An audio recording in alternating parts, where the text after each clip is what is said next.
Dragi prijatelji, zbog vašeg velikog interesovanja obradit ću slučaj koji ste svi vi tražili, koji se nedavno dogodio u Beču. Zbog izvesnih, a opravdanih okolnosti, imena će iz opravdanih razloga biti zamenjena drugim imenima. A radi se o događaju koji je sredinom septembra zaprepastio ne samo Beč gde se desio, zaprepastio je i celu Srbiju. Zato što su žrtve ovog događaja državljani Republike Srbije. Oni su u svom mestu, u okolini Požarevca, poznati kao izuzetno časna, poštena i vredna familija. A i to mesto, koje se nalazi tačnije u okolini Petrovca na Mlavi, poznato je po jako vrednim ljudima. Uopšte nisu incidentni i sami meštani tog sela bili su šokirani ovim masakrom i rekli su da se tako nešto nikada nije desilo u istoriji tog sela. I rekli su, ima puno ljudi koji su se iz ovog našeg sela razvodili, hvala Bogu opet ženili, mnogi su ostajali neženje posle toga, razvedu se, žene ostanu slobodne, ali niko nikoga nije zbog toga ubijao. I ono što je jako poznato, mnogi meštani iz ovog sela trbuhom za kruhom otišli su put zapadne Evrope i tamo rade u mnogim zemljama. Porodica o kojoj ćemo mi pričati živela je i radila je u Beču. Predrag M, koji je rođen 1980. godine u Petrovcu, živeo je u svom selu sve do svoje 19. godine kada se vratio iz vojske. Posle odslužene armije, on je odlučio da se ženi. On je zapravo bio dete iz braka gdje je, nažalost, njegova majka rano preminula i on je odrastao sa ocem i sa maćehom. Zato što se njegov otac oženio ponovo i on živi sada, ima i svoju porodicu sa svojom suprugom i žive u tom istom selu. Predrag M je uvek patio zbog toga, nedostajala mu je majka i maštao je o tome kako će jednog dana da nađe neku prelepu devojku, po mogućnosti da bude tu iz okoline, i kako je sam govorio drugarima još u armiji, još ako me sreća baš pogodi da živi i radi negde u inostranstvu, to bi bilo bolje nego da dobijem sedmicu na lotovu. E sada, šta se dešava? Upravo tog leta, kada je Predrag došao iz armije, najverovatnije putem onih provodadžijskih veza, njega su upoznali sa jednom prelepom, mladom devojkom koja je upravo bila njegovih godina, znači rođena je 1980. godine u Petrovcu i mi ćemo je u ovoj emisiji zvati Srebra. Srebra je bila jedna prelepa devojka i koja je maštala u Beču, tamo gde je živela sa roditeljima, da jednog dana bude supruga čoveka koji će biti iz njenog kraja. Smatrala je da ljudi koji žive zajedno u braku treba da budu istog mentaliteta. Da li su njoj provodadžije rekle, Srebro, dušo, on je divan mladić, upravo je odslužio vojsku. Čim je odslužio vojsku, normalan je. Imao je i nesreću što je ostao vrlo rano bez majke. Budi sigurna da će te obožavati kao ženu, jer obično, kako su govorile provodadžije, ljudi koji su odrastali bez majke, njima fali majčinska ljubav i gledat će u tebe ko u Boga. I Srebra je poverovala provodadžijama, jer provodadžicanje je na kraju krajeva jedan veoma ozbiljan zanat. I još su provodadžije onako rekle, Srebro, on će ti ne biti zahvalan, nego kovaće te u zvezde, zato što si ga odvela u Beč da vidi svetla Velegrada. Kada bude osjetio tamo švapski život, bit će najsrećniji čovek na svetu. I te 2000. godine Srebra i Predrag ulaze u brak. Vrlo mladi, imaju svega po 19 godina, ali kako se to tamo u tom kraju obično kaže, to je upravo pravo vreme za brak i da se sve na vreme stvori. A kasnije, kako vreme odmiče, iako se u početku mladi nisu baš nešto voleli, oni se kasnije zavole, naviknu se jedno na drugo i ne mogu jedno bez drugog. Međutim, ta priča u mnogim slučajevima da je i tačna, ali ponekad, nažalost, i ne. Zašto? Zato što ovaj par koji je u početku delovao srećno, posle venčanja odlazi za Beč, počinju tamo da žive, bili su presrećni. Iako je u početku ovaj brak delovao srećno, vidjet ćemo kasnije da tu baš nešto nije štimalo. 2001. godine oni dobijaju prvu ćerkicu.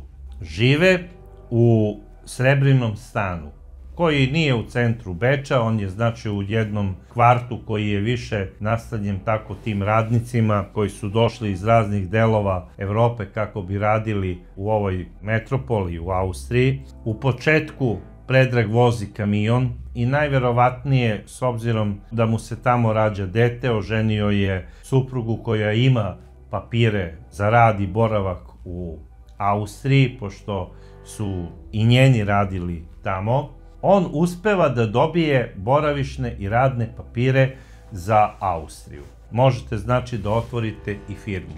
I to je Predrag i uradio. Kombi prevoz. I time se bavio. Došao je do zaključka da mnogi ljudi iz njegovog kraja, pošto žive i rade u Beču, a imaju rođake u Srbiji, svakog vikenda šalju neke pakete svojim rođacima i pošiljke, a i obrnuto. On je svakog vikenda dolazio za Srbiju. Što se tiče Srebre, ona nije dolazila svakog vikenda, ona je dolazila jednom ili dva puta godišnje. Ako ne dođe za vreme božićnih praznika, obavezno je dolazila 9. avgusta, kada je zapravo seoska zavetina u tom selu gdje su oni živeli i to je jedan zapravo mini vašar u selu. Tu dolaze ljudi iz svih krajeva Evrope koji iz tog mesta rade bilo gde, tog dana se oni skupljaju, prave seosku proslavu, igranku, tu se upoznaju i momci i devojke za ženidbu. I Srebra računala upravo tu priču, treba održavati ovu tradiciju, jer jednog dana i moje će ćerke postati devojke za udaju. Jer posle one prve koja je rođena 2001. njima se rađa i druga ćerka 2003. godine. Onda su napravili jednu malo dužu pauzu i 2010. godine njima se rađa i treća ćerkica. I sada kada neko gleda sa strane, Bože kako su ovi ljudi srećni, mladi i lepi.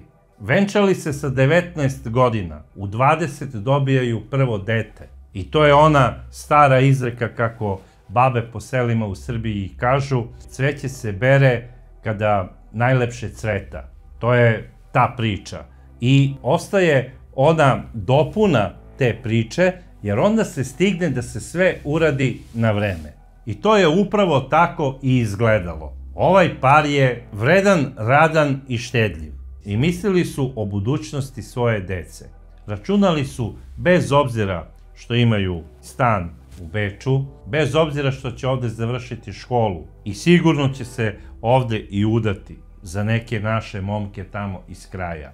Mi moramo imati dom koji će biti glavno mesto okupljanja porodice. I u cilju toga Predrag i Srebra kupuju jednu malo veću njivu koja se nalazila malo izdvojeno iz sela i sazidali su jednu prelepu kuću koja je bila dekorisana u onom klasičnom pravom gastarbajterskom stilu. Nije se štedelo ni na čemu. Bilo je tu naravno obavezno i onih patuljaka sa onim crveno-belim pečurkama. Mislim, svi mi znamo kada prođemo tamo tim krajem istočne Srbije da zapravo nema gastarbajterske kuće bez patuljaka i bez crveno-belih pečuraka. I to podsjeća ono na kućicu Ivica i Marica i na jednu bajku o uspehu i ljubavi i u veru da će upravo taj dom imati takvu ljubav. I kada se gledalo sa strane dok prolazite pored kuće Predraga i Srebre, to je upravo tako izgledalo. Osjećala se neka pozitivna energija, osjećala se neka ljubav. Svi su govorili, Bože, kako je ovaj Predrag srećan čovek. A žene su govorile iz sela, ona Srebra ne da se udala, nego je upala sekira u med. Predrag je jako, jako vredan i jako dobar. On, kad god dođe, nema tu ono da zove telefonom, poslao vam je Žika, Mika, paket iz Beča. Recite mi samo kada ste kući da vam dovezem to što vam je poslato iz Beča. I zato su Predraga svi i voleli. Međutim, 2014. godine desio se jedan strašni incident u ovoj porodici i ni manje ni više upravo u Beču. Srebra je pozvala austrijsku policiju i prijavila je svog Predraga zbog nasilja u porodici. I ni manje ni više nego je rekla da joj je pretio i pištoljem. Još je tražila i zaštitu, htela je sa decom da ide u sigurnu kuću. Šta je navelo Predraga da se ovako ponaša, to samo je on znao i đavo koji ga je prevario da tako nešto uradi. Policija je došla, privela je Predraga i pronašla mu je i pištolj. I oni su njemu stavili zabranu korišćenja oružja, odnosno nabavke i posjedovanja oružja na teritoriji Austrije. Sada meni nešto tu nije jasno. Ja sam ovo rekao zato što sam to tako pročitao u portalima, a i čuo sam se sa nekim meštanima ovog sela iz okoline Petrovca na Mlavi i oni kažu njemu je policija izrekla zabranu upotrebe oružja na teritoriji Austrije. Nije mi jasno kakva je to dozvola za upotrebu oružja na teritoriji Austrije ako niste pre svega državljanin Austrije, a i da jeste, malo nejasna priča. Ja lično mislim da je Predrag i tom prilikom posedovao ilegalno oružje koje je mogao u Srbiji da kupi gde god je hteo. I ja mislim da bi Predrag, kako bi dokazao svoju muškost i iz nekog svog razloga, da li je osetio potrebu da ima oružje kako bi zaštitio porodicu od ovog ili onog, on je kupio pištolj. I on nije dobio zabranu korišćenja, nego je dobio sigurno uslovnu kaznu. Ako još jednom bude bio uhapšen sa oružjem, bit će osuđen na zatvor, a posle zatvora vidjet će se. Jer pretpostavljam da mu je uslov dat iz razloga zato što je imao firmu u Austriji. Plaćao je uredno porez i kako to gledaju pedantne Švabe, kaplje svakog meseca određena suma eura, bolje on da ostane ovde kod nas nego da ga mi tamo proteramo za Srbiju. I šta se dešava dalje? Posle ovog incidenta Predrag u jednom periodu nije živeo u tom stanu, bar kako se govori u njegovom mestu. On je boravio u svom selu, obavljao je tu vožnju, odnosno održavao je tu liniju, a kada je istekla ta mera zabrane prilaska Srebri, on je opet ušao u stan, pomirio se sa ženom i nastavili su da žive. Da li je cvetala ljubav, da li je posle toga on bio onako umereniji i smireniji, mada jedna Srebrina prijateljica kaže da je ona i dalje trpela nasilje od Predraga, da ju je on čak i tukao, ali da ona to nije htela da prijavi ponovo policiji jer se plašila da Predrag ne ode u zatvor ili da ga ne proteraju. Sad, meštani tog sela odakle su oni kažu da je Srebra njega više puta napuštala zbog tih incidenata nasilja u porodici i vraćala mu se. Ne znam zašto je to u stvari radila, da li je ona na kraju verovala da će se Predrag popraviti, možda je bila i zaljubljena u njega, na kraju krajeva da nije bila zaljubljena ne bi mu rodila 3 prekrasne devojke, vile, lepotice. Nastavila je da živi u tom turbulentnom braku sa Predragom još narednih 10 godina. U međuvremenu njene starije ćerke završavaju školu, nalaze posao i udaju se. Odlaze svaka da živi u stanovima svojih muževa. Dolaze kod majke i kod oca samo kada imaju te nedeljne ručkove i kada ih ovi naravno pozovu. Dobijaju i decu. Predrag i Srebra dobijaju od 2 starije ćerke 4 unučadi. Zadnji put kada su bili na seoskoj zavetini, ove 2025. godine, kada su ih ljudi gledali sa strane, rekli su: Bože, kako su ovi ljudi mladi, lepi, srećni i beričetni.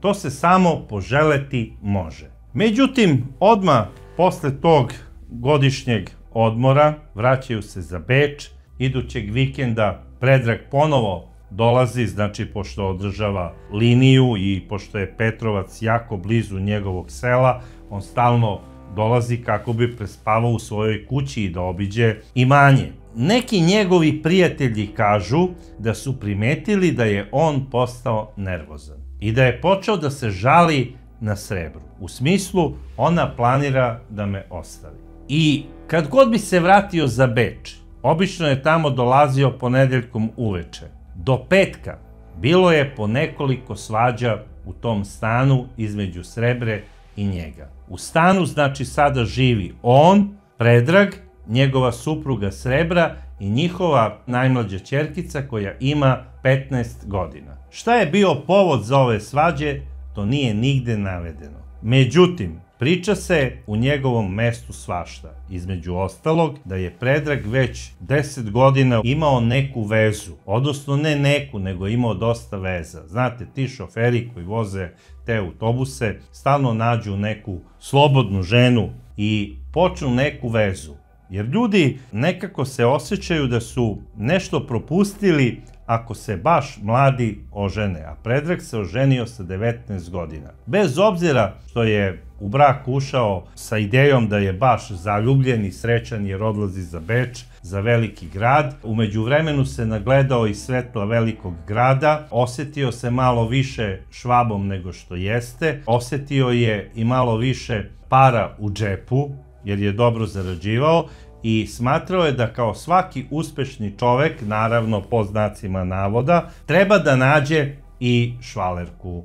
I to ne jednu, nego po potrebi što više i što mlađe. Jer ako je što više i što mlađe, onda je to njemu slađe. A na kraju krajeva, Predrag je imao svega 44 godine i bio je u najboljoj snazi.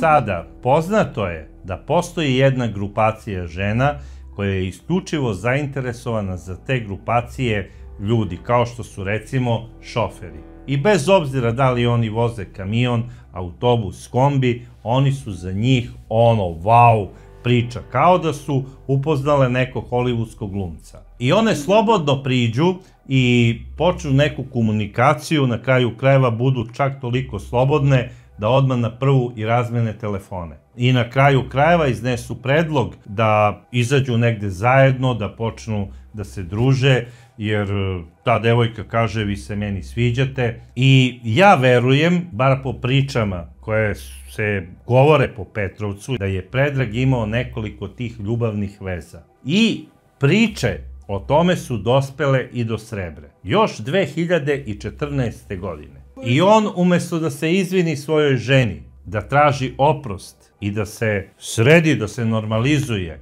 on počinje da glumi nekog balkanskog kabadahiju. Pa zemljače, zar nisi već za ovolike godine u svetskoj metropoli naučio da se ponašaš malo u nemačkom fazonu, da poštuješ ženu i da shvatiš da žena nije privatno vlasništvo, bez obzira što ste venčani, i da nemaš pravo na nju ni da povisiš ton, a kamoli da je udariš ili da joj pretiš pištoljem. I Predrag je primer upravo onog čoveka koji je prošao kroz Beč, ali Beč nije prošao kroz njega. U međuvremenu, on sve više i više zaoštrava svoje odnose i sa ćerkama, pa i sa zetovima. Daje sebi za pravo da se meša u njihove brakove i da se buni što ćerke dolaze da obilaze svoju majku i sestru od 15 godina.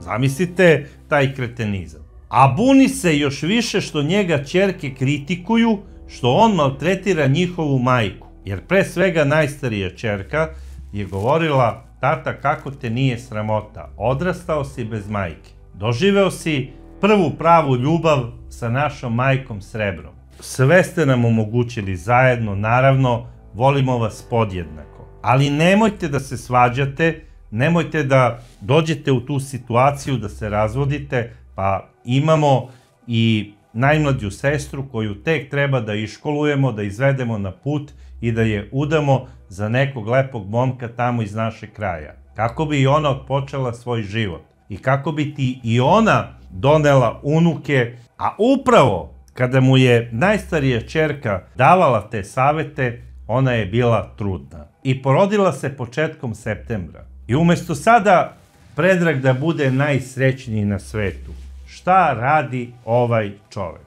On zove tamo neke kvazi privatne detektive i, bar po pričama njegovih poznanika iz svog mesta, instalira kamere kako bi špijunirao svoju suprugu, svoju najmlađu ćerku, svoga psa ljubimca i kako bi stalno registrovao dolazak ćerki, zetova i unučadi u njihovom stanu. I da bi čuo šta oni protiv njega pričaju. Jer Predrag se najviše izgleda plaši od toga da će njegova Srebra da se razvede od njega, jer mu je to i nagovestila u jednoj od svađa. I plašio se da ne dođe do podele imovine. I bio je u nekoj sada svojoj paranoji. Počeo je baš bukvalno da se bavi samo detektivskim poslom, odnosno taj njegov detektivski, kvazi detektivski posao svodio se na špijuniranje sopstvene porodice.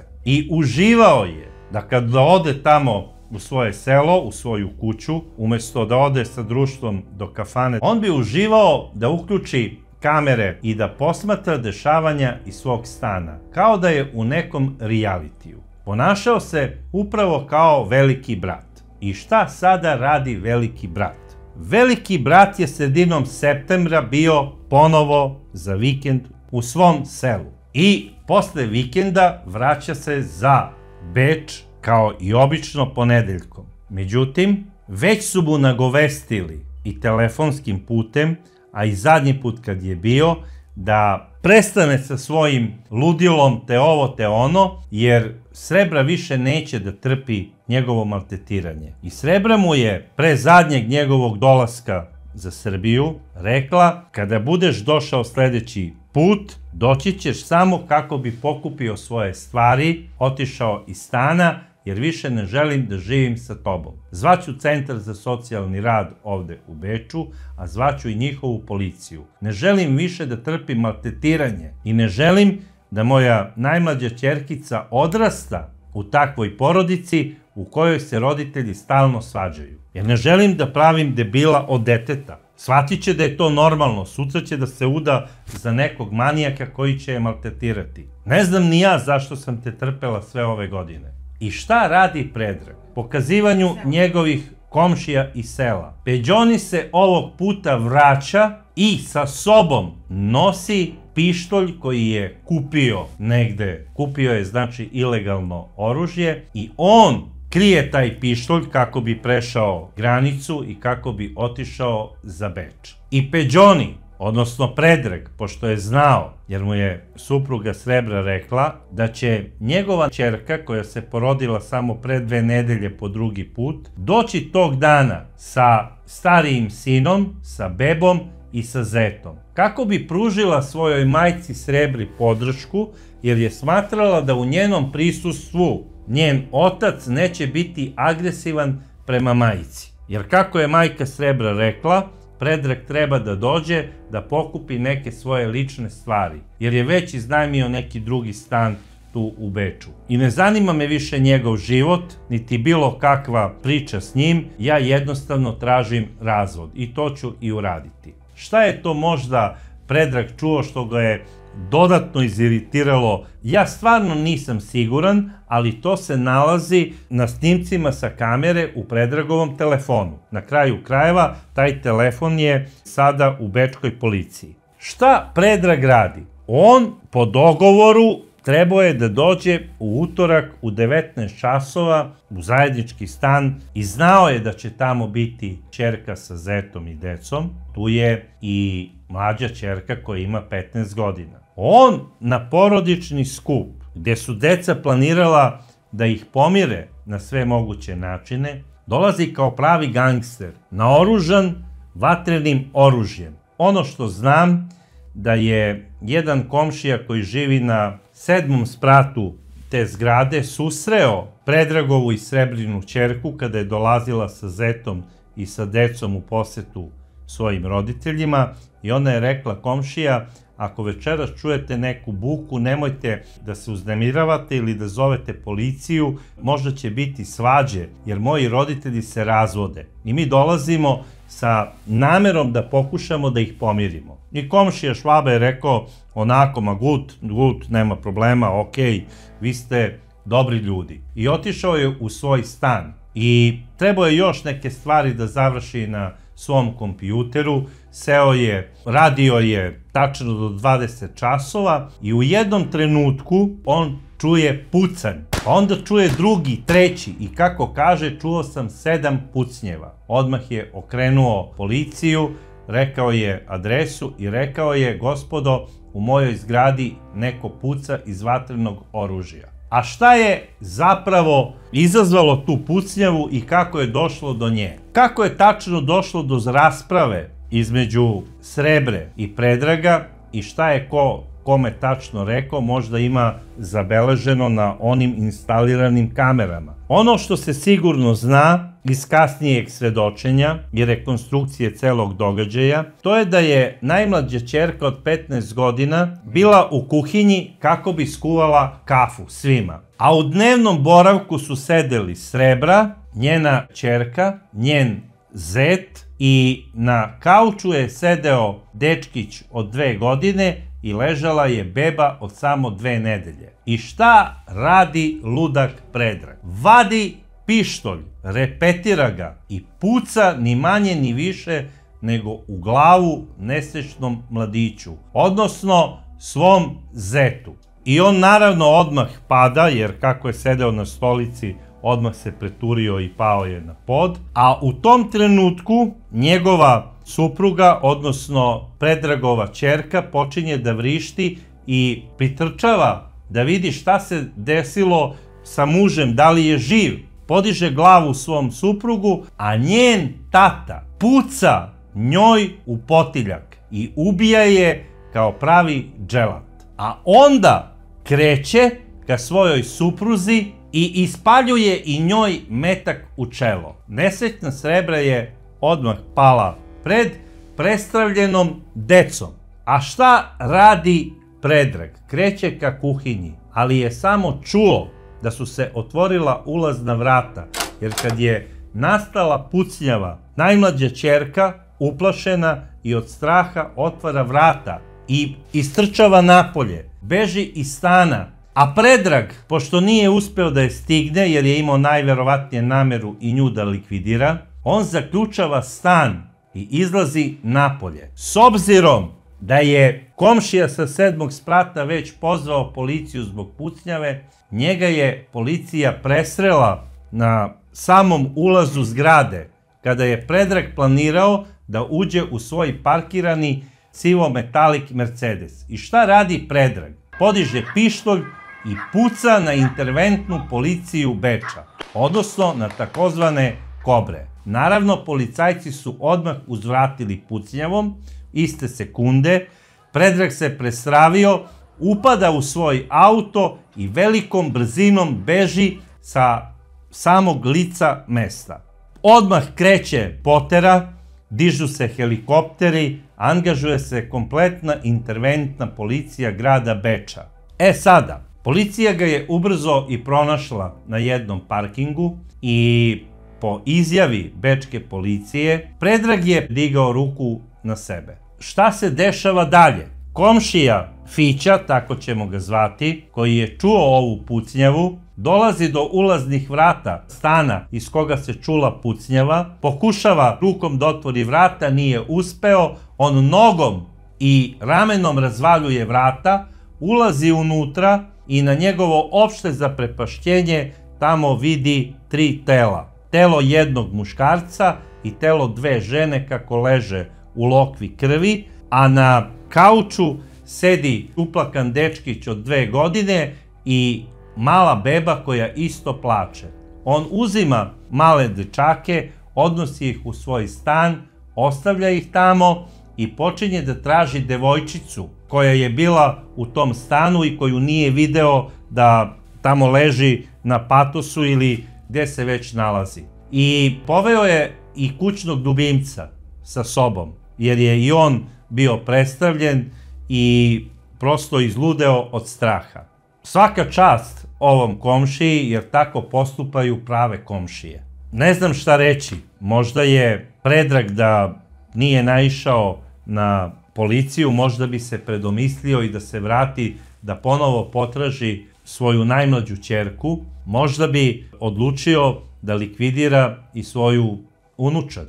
To se nikad ne zna, ali na sreću interventna policija Beča je bila brza, ona je rešila Predragov slučaj, jer ono što je uradio Predrag M svojoj porodici, to je zapravo masakr. On je izmasakrirao svoju porodicu. Naravno, policija je ušla, uradila je uviđaj, hitna pomoć isto sa policijom. Utvrdili su odmah da je jedna od povređenih žena još uvek živa. Odmah su je prebacili za urgentni centar u Beču. Takođe i mladića koji je ležao sa prostrelnom ranom na glavi prevezli su u urgentni centar. Oni su operisani. Mladić posle 3 dana je došao sebi i mogao je da priča, a nesrećna mlada žena koja je imala svega 24 godine i koja je bila majka jednog deteta od 2 godine i jedne bebe od 2 nedelje je preminula. 3 dana su se lekari bezuspešno borili za njen život. Nažalost, završilo se tragično. Što se tiče nesrećne Srebre, ona je na samom licu mesta izdahnula jer je dobila pravo metak u čelo i za nju nije bilo nikakvog spasa. Ona je prebačena na sudsku medicinu kako bi se izvršila obdukcija. Da li je Predrag digao ruku na sebe ili ne, to zna samo takođe bečka policija, kao što bečka policija je isto utvrdila da je Predrag ponovo posjedovao ilegalno oružje. Na društvenim mrežama, ono što je jako šokantno, mnogi ljudi pokušavaju da opravdaju Predraga. Govore, on je bio dobar čovek. Žena ga je najverovatnije isprovocirala. To može da se dogodi svakom od nas. Pa dobro ljudi, da li ste normalni? Kako možete da pričate takvu sramotu i takve gluposti? Šta da se desi svakom od nas? On je kao čovek bio dužan da voli i da brani svoju porodicu svojim životom. Od drugih, pa i od sebe. Nažalost, drugi nisu bili pretnja njegovoj porodici, bio je on. I obično tada nema odbrane. Nažalost, jer ljudi ne mogu da shvate da neko ko živi u njihovoj kući, koji je njihov otac ili koji je bio njihov suprug, može na kraju da podigne ruku i da unesreći, ajde, ne bračnog partnera, nego sopstvenu decu. Pa dragi prijatelji, koji normalan čovek koji je dobar ide na porodični skup naoružan, kao da ide na mafijaški obračun? Ja vas pitam, je li to dobar čovek? Ne, dragi prijatelji, on je loš čovek. On je najverovatnije celog života mrzeo tu svoju ženu zato što ga je na neki način izvukla iz sirotinje. Dala mu je sve, ali po njemu ona je bila zbog nečeg kriva. I sada kada je odlučila da se razvede od njega, on je doživeo to, pa moja sada mlada ćerkica, kako će ona ostaje bez majke ko što sam ostao i ja. Šta je izlaz iz toga? Uzeti pištolj i pobiti porodicu. Ja čak mislim da je on hteo ne samo da ubije svoju ženu, on je hteo da je kazni i time, tako što će ona videti smrt kompletne porodice. On je zeta ubio zato što je smatrao da mu od njega preti najveća opasnost. Ili ga je mrzeo. Možda je toliko bio narcisoidan da je doživeo sada njega kao glavnog pevca u familiji, kao neko ko se pita za sve. Možda je čak bio ubeđen da on nagovara svoju taštu da se razvede od Predraga kako bi podelio on njegovu imovinu. Što se tiče ovog mladića u koga je pucano, on je posle 3 dana i posle operacije uspešno vraćen i reanimiran, vraćen je u život i čak je i dao i izjavu bečkoj policiji kako je do svega došlo. I ono što se desilo u stanu upravo je došlo na ovaj način kako sam opisao. Što se tiče dece koja su ostala iza ovog masakra, to su, pričam o malom dečaku od 2 godine, o bebi i o devojčici od 15 godina, njih je po rešenju socijalne službe grada Beča uzela Srebrina rođena sestra. I ona se nalaze kod nje, do daljnjeg. I sad kažite mi, ko je to dobar čovek koji je unesrećio čitavu svoju familiju? I ne samo familiju, nego je zavio u crno čitavo svoje selo. I oni kažu, ljudi, šta nam uradi ovaj suludi Predrag? Sada neće ljudi da uzimaju devojke iz našeg sela i ne mogu momci da se žene iz našeg sela, misleće ljudi da smo ludi mi u ovom selu. Ovo se nikada nije desilo. Ovo nije u istoriji zabeleženo. Bilo kako bilo, porodice su odlučile. Ne može se ništa vratiti i ispraviti što se desilo na ovaj način. Ono što se zna, to je da će Predrag biti sahranjen u svom selu, pored svoje majke, a Srebra i njena ćerka bit će kremirane u Beču.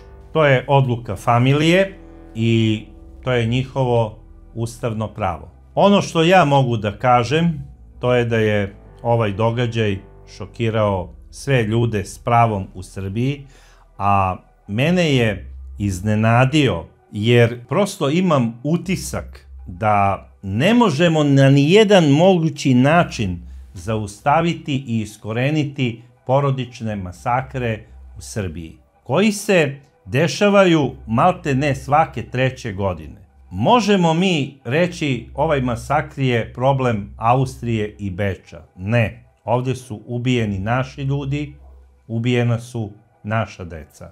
I ovo je još jedan masakr u lancu koji se dešava u Srbiji iz godine u godinu. I ja ne znam šta još treba da se desi da bi se ljudi edukovali i da kažu mi smo ti koji smo stub naše porodice i mi smo ti koji treba da je štitimo, a ne da je uništimo. Predraže, sve što si stvarao, džaba je. U tvoju kuću ne verujem da će tvoja deca više ikad i dolaziti. A ti ništa nećeš, kao i svi mi, poneti na onaj svet. Ono po čemu ćeš ostati upamćen u Srbiji, u crnim hronikama zapravo Republike Srbije, to je da si ubio svoje rođeno dete, da si pucao u glavu svoje žene i da si pucao u glavu svoga zeta.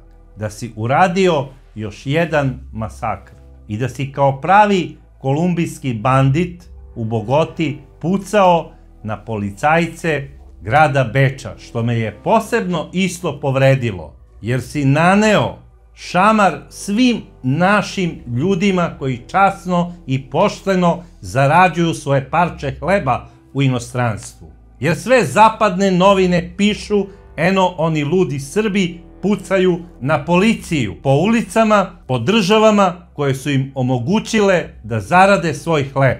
I osramotio si nas, sve nas. I osjećam se postiđeno i zbog toga, zbog tvog gesta, naravno ovaj glas niko neće čuti od austrijskih zvaničnika, ali prosto mi dođe da se izvinim, jer se osjećam krivim što pripadam istom plemenu odakle si i ti, odnosno istom narodu, jer ono što si ti uradio uopšte nije niti narodno, niti državnički. Ti si uradio nešto što je plemensko, što je banditsko i što ne pripada civilizacijskoj normi. Pre svega, satrao si svoju porodicu, a onda si išamarao i sve nas, pucajući na policiju strane zemlje. Sram te bilo. Odlaziš na onaj svet, bit ćeš tamo po Božjoj zasluzi, pretpostavljam, u nekom od krugova pakla. Jer neko ko ubije svoje dete, taj ne može da gleda Božju lepotu i raj. Da se ja pitam, ja bi kao građanin određenog sela doneo zabranu da se takvi ljudi sahranjuju na mesnom groblju toga sela, jer vređaju pokojnike koji su časno i pošteno zarađivali svoj hleb u tom selu. Za takve ljude treba da postoje pasja groblja i da nemaju obeležja. A što se tiče tvoje sahrane pored majke, naravno, to je odluka tvoga oca. Ali da mogu, ja bih sve to promenio, jer na kraju krajeva ovo vređa i sve časne majke koje su pokojne, nažalost, i sahranjene na tom groblju. I sve njihove i sinove, i muževe, i ko zna koga sve. Jer tu se generacije i generacije poštenih ljudi sahranjuje na tom groblju. Ja bih uveo pravilo da svi oni koji ubiju člana sopstvene porodice budu sahranjeni tamo na nekim grobljima, čiju će lokaciju samo znati vlast i gde neće biti nikakvog obeležja, gde će zapravo njihov spomenik biti korov, jer ti ljudi ne zaslužuju da imaju spomenik na kome će se uklesati obeležja sa njihovim imenima i prezimenima. I ko su bili, jer ti ljudi zapravo nisu ljudi i ne treba ni da ostane neki trag iza njih, čak ni u vidu spomenika. Dragi prijatelji, ja ne znam šta vi mislite u vezi svega ovoga, ali nadam se da ne mislite da je Predrag bio dobar čovek, jer ovde nema treća strana medalje, ovde ima samo dve strane medalje. Ili ste dobar čovek ili loš čovek. Vi možete da se pretvarate da ste dobar čovek, da budete ljubazni, uslužni i svašta nešto. Jer ako ubijete rođeno dete ili ženu, vi ste loš čovek. I tu nema pardona. Što se tiče ove emisije, to je tačka za sve i ja vas pozdravljam do sledeće čudne priče.